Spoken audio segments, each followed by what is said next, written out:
warahmatullahi wabarakatuh. Perkenalkan, nama saya Vika Nelis Nafisa, NIM 2021 11495. Saya akan menjawab soal UAS Bahasa Indonesia. Soal yang pertama, jelaskan pola bentuk gabungan terikat. Tulislah kembali gabungan terikat berikut ini. Bentuk gabungan terikat adalah gabungan morfem dasar yang mana seluruhnya memiliki status sebagai kata dengan pola fonologis, gramatikal, serta semantis yang khusus, sesuai kaidah bahasa yang bersangkutan. A. Adi plus kuasa menjadi adik kuasa. B. Catur plus tunggal menjadi catur tunggal. C. Dwi plus warna menjadi dwi warna. D. Ekstra plus kurikuler menjadi ekstra kurikuler. E. Kontra plus revolusi menjadi kontra revolusi. F. Purna plus wirawan menjadi purna wirawan. G. Sabta plus krida menjadi sabta krida. H. Sub plus bagian menjadi subbagian.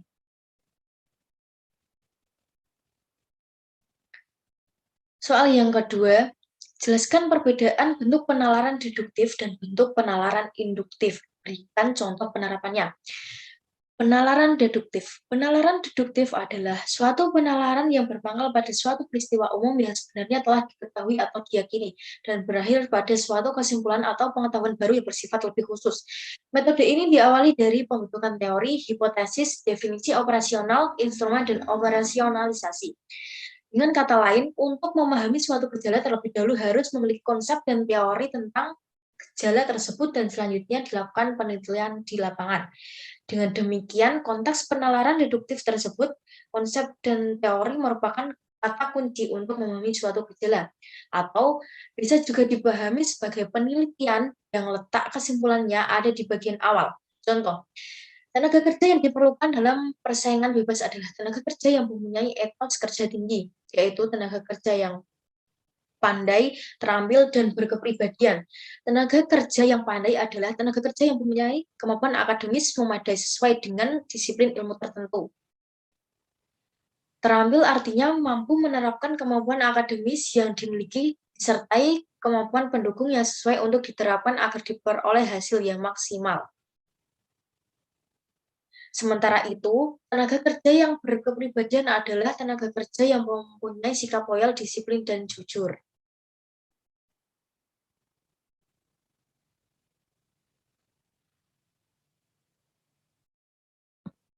Penalaran induktif. Penalaran induktif adalah suatu penalaran yang berpangkal dari peristiwa khusus sebagai hasil pengamatan empirik dan berakhir pada suatu kesimpulan atau pengetahuan baru yang bersifat umum. Dalam hal ini, penalaran induktif merupakan kebalikan dari penalaran deduktif.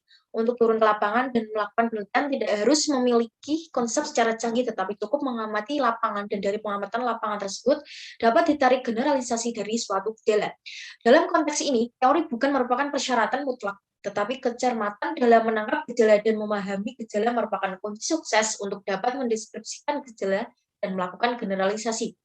Atau bisa juga dipahami sebagai penelitian yang letak kesimpulannya ada di bagian akhir. Contoh, salju yang turun dari langit memberikan hiasan yang indah untuk bumi. Beberapa kota disulap dengan nuansa putih, menghasilkan pandangan cantik dan memikat bagi penikmat keindahan. Hawa dinginnya semakin hari menggigit kawasan-kawasan yang beriklim subtropis dan sedang ini. Inilah musim dingin yang terjadi di negeri matahari terbit. Soal nomor 3, jelaskan dan berikan contoh transkripsi dan transliterasi. Transkripsi. Transkripsi merupakan penyalinan huruf yang disesuaikan dengan lafal atau disebut juga alih bunyi, atau dapat juga diartikan sebagai penulisan kata, kalimat, atau teks dengan menggunakan lambang-lambang bunyi. Contoh, transkripsi sastra lisan, seperti cerita rakyat yang semula berupa sastra lisan ditranskripsi untuk melestarikan nilai-nilai kearifan lokal yang selama ini hanya diketahui oleh para orang tua. Generasi muda sebagai pewaris budaya dapat mempelajari nilai-nilai kearifan lokal tersebut dengan membaca hasil transkripsi cerita-cerita rakyat tersebut. Transliterasi. Transliterasi adalah penyalinan dan penggantian huruf dari abjad yang satu ke abjad yang lain. Contoh, wahwa khairur razikin ditulis wahwa khairur razikin. Zakat mal ditulis zakat al-mal. Surat An-Nisa ditulis surat An-Nisa. Soal nomor 4, jelaskan penomoran bagian karangan berikut ini. Perbaikilah jika menurut Anda masih ada penulisan yang salah. Nomor bab ditulis dengan Romawi, misal angka Romawi 1, 2, 3.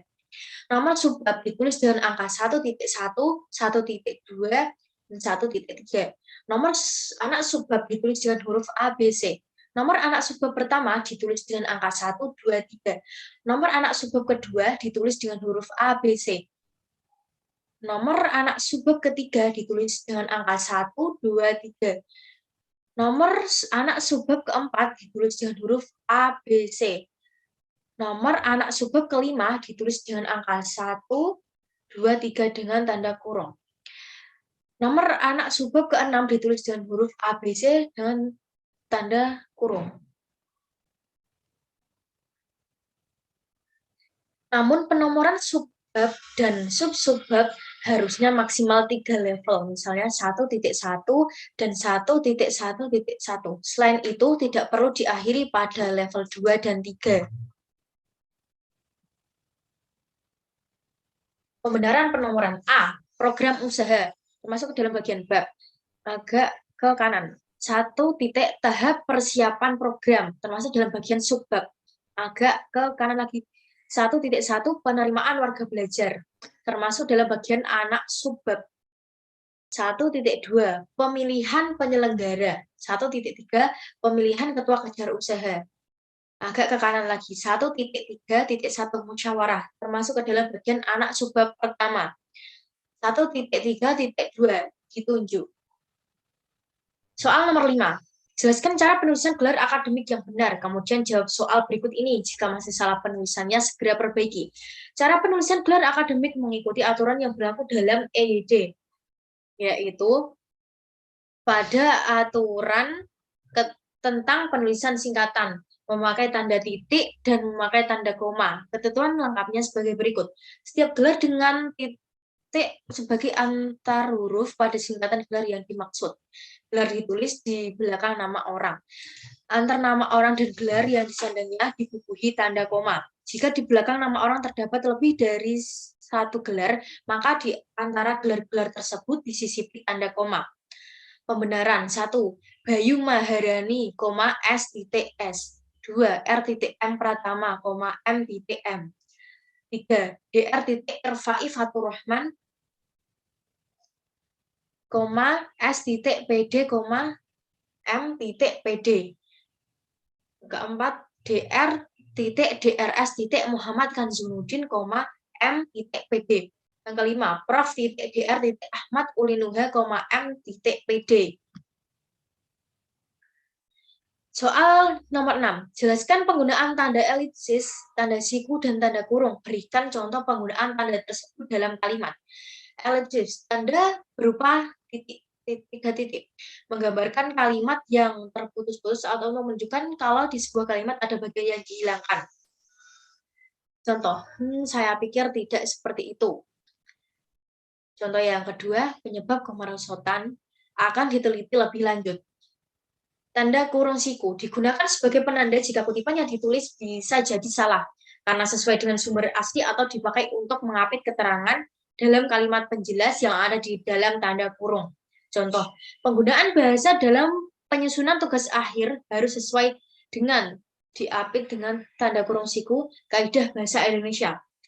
Contoh yang kedua, gerai perbelanjaan yang terletak kurung diapit dengan kurung buka yang terletak di tengah kota telah berdiri selama 15 tahun, diapit tanda siku, terus kurung tutup, diapit tanda kurung. Akhirnya resmi ditutup.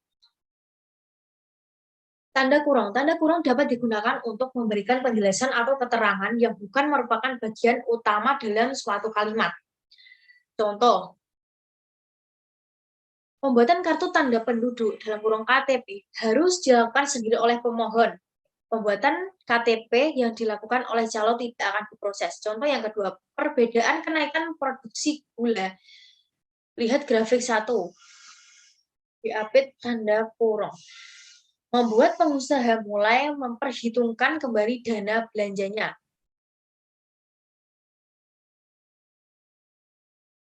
Soal yang ketujuh. Jelaskan 3 cara penalaran induktif meliputi generalisasi, analogi, dan hubungan sebab akibat atau kausal.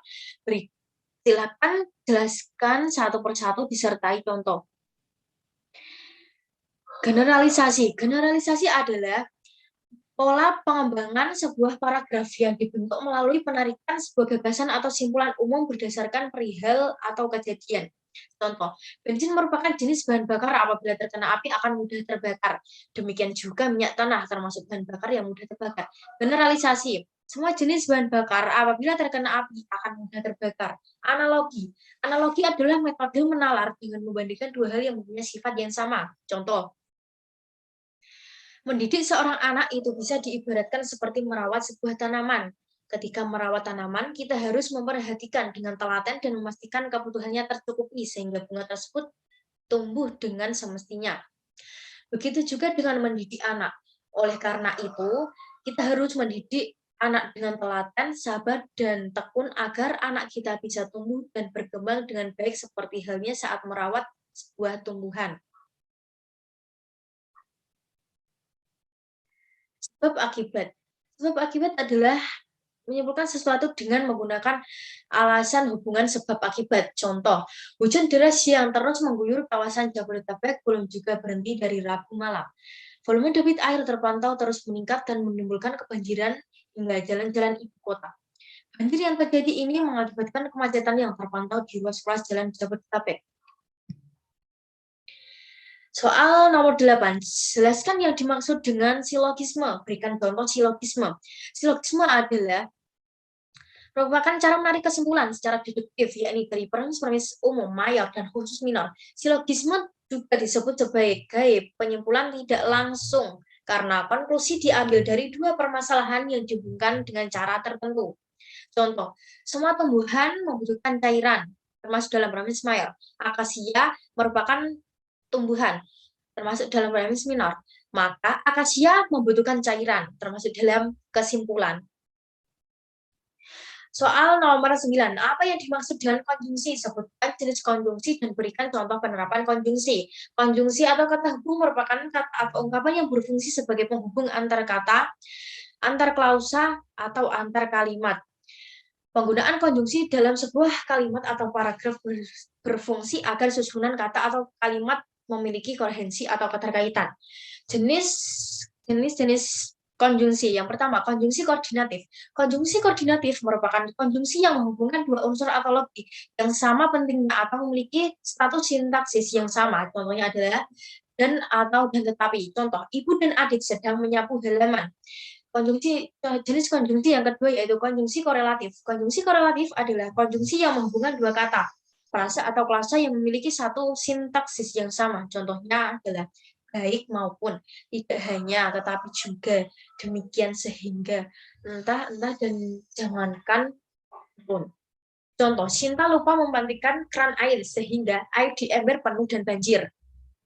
Jenis konjungsi yang ketiga yaitu konjungsi subordinatif. Konjungsi subordinatif adalah konjungsi yang menghubungkan dua klausa atau lebih dan klausa itu tidak memiliki status sintaksis yang sama. Salah satu dari klausa itu merupakan anak kalimat dari induknya. Contoh, sebelum minum obat, hendaknya kita makan terlebih dahulu. Jenis konjungsi yang keempat yaitu konjungsi antar kalimat. Konjungsi antar kalimat itu menghubungkan satu kalimat dengan kalimat yang lain. Posisinya selalu memulai suatu kalimat yang baru. Dan tentu saja huruf pertamanya ditulis dengan huruf kapital. Contohnya adalah biarpun demikian atau begitu, meskipun demikian atau begitu, kemudian, sesudah itu, selain itu, sebaliknya, sesungguhnya, bahkan, tetapi, kecuali itu, dengan demikian, oleh karena itu, dan sebelum itu. Contoh, campurkan gula dan kopi ke dalam gelas. Selain itu, masukkan pula susu ke dalamnya. Soal nomor 10. Wacana terbagi menjadi yakni wacana, narasi, deskripsi, eksposisi, argumentasi, persuasi. Jelaskan ciri dan perbedaan tiap wacana tersebut serta berikan contohnya. Wacana narasi. Wacana narasi merupakan jenis wacana yang berisi berita. Wacana ini menceritakan sebuah kejadian secara beruntun berdasarkan waktu kejadian. Bisa juga tidak beruntun, tapi alurnya ke sana kemari. Narasi dibangun oleh sebuah alur cerita. Alur ini tidak akan menarik jika tidak ada konteks. Selain itu, alur cerita konflik dan susunan kronologis. Cirinya berupa cerita tentang peristiwa atau pengalaman penulis. Contoh yang kedua, kejadian atau peristiwa yang disampaikan berupa peristiwa yang benar-benar terjadi dapat berupa semata-mata imajinasi atau gabungan keduanya.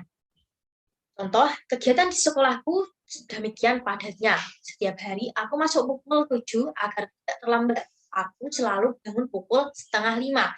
Setelah mandi, aku pun sholat subuh. Kemudian aku segera mengenakan seragam sekolah. Tak lupa aku lihat-lihat lagi buku yang harus aku bawa. Ya, sekedar mengecek apakah buku-buku yang aku bawa sudah sesuai dengan jadwal pelajaran hari itu. Selanjutnya, aku makan pagi, lalu kira-kira pukul 6 aku berangkat ke sekolah. Seperti biasanya, aku ke sekolah naik angkutan umum. Jarak rumah dengan sekolahku tidak jauh, sekitar 6 km. Aku memang membiasakan berangkat pagi-pagi. Maklum, angkutan kota sering berhenti lama untuk mencari penumpang. Jika aku berangkat agak siang, wah bisa terlambat sampai di sekolah. Di sekolah, aku belajar selama kurang lebih 6 jam. Jam pelajaran berakhir pukul 12:45. Itu untuk hari-hari biasa. Hari Rabu, aku pulang pukul 2:30 karena mengikuti kegiatan ekstrakurikuler dulu. Khusus hari Jumat, aku bisa pulang lebih awal, yaitu pukul 11. Wacana deskripsi. Wacana deskripsi adalah jenis wacana yang ditunjukkan kepada penerima pesan agar dapat membentuk suatu citra atau imajinasi tentang suatu hal. Karangan ini berisi gambaran mengenai suatu hal atau keadaan, sehingga pembaca seolah-olah melihat, mendengar, atau merasakan hal tersebut. Cirinya, yang pertama, penggambaran tersebut dilakukan sejelas-jelasnya dengan melibatkan kesan indera. Ciri yang kedua, ditandai dengan penggunaan kata-kata atau ungkapan detail atau terperinci. Ciri yang ketiga, digunakannya kata-kata yang bersifat evaluatif yang terlalu abstrak. Ciri yang keempat, umumnya menggunakan kata-kata yang bersifat objektif dan menggambarkan sesuatu. Contoh, tumbuhan kaktus memiliki ciri khusus pada daun, batang, dan akarnya. Daunnya berbentuk duri. Batangnya tebal berlapis lilin. Akarnya tumbuh memanjang. Wacana eksposisi. Wacana eksposisi merupakan jenis wacana untuk menerangkan sesuatu hal kepada penerima agar yang bersangkutan memahaminya. Dalam wacana ini diperlukan proses berpikir. Ciri, menyajikan informasi tentang suatu hal berdasarkan fakta. Contoh, buah pepaya memiliki banyak manfaat bagi kesehatan. Buah pepaya mengandung papain dan serat yang dapat membantu mengatasi gangguan pencernaan. Kandungan vitamin C dalam buah pepaya dapat memperbaiki sistem imunitas tubuh. Sementara itu, biji pepaya juga mengandung flavonoid untuk menjaga kesehatan ginjal. Wacana argumentasi. Wacana argumentasi adalah paragraf yang berisi pendapat atau argumen penulis tentang suatu hal. Karangan ini bertujuan untuk meyakinkan pembaca agar memiliki pandangan yang sama akan suatu hal dengan pandangan penulis. Cirinya, berisi pendapat yang didukung dengan data. Kedua, berusaha meyakinkan pembaca dengan data yang disajikan. Contoh, kerukunan warga sekolah harus dipupuk agar tercipta suasana belajar yang nyaman dan menyenangkan. Dalam hal ini, partisipasi seluruh warga sekolah sangat diharapkan. Upaya menjalin kerukunan tersebut harus dilakukan di setiap bentuk kegiatan. Sikap saling menghargai antar warga sekolah merupakan kunci utama. Wacana persuasi. Wacana persuasi merupakan wacana yang bertujuan mempengaruhi mitra tutur untuk melakukan tindakan sesuai yang diharapkan penuturnya. Ciri, berisi ajakan kepada sang pembaca. Contoh, perpustakaan merupakan sumber belajar yang menyediakan berbagai bacaan. Bacaan tersebut misalnya buku, kamus, majalah, dan tabloid. Di perpustakaan, kita dapat membaca bacaan tersebut. Kita pun dapat meminjamnya untuk dibaca di rumah. Dengan banyak membaca, tentunya kita akan dapat memperoleh banyak pengetahuan. Jadi, seharusnya kita memanfaatkan perpustakaan sebagai sumber belajar semaksimal mungkin. Terima kasih. Assalamualaikum warahmatullahi wabarakatuh.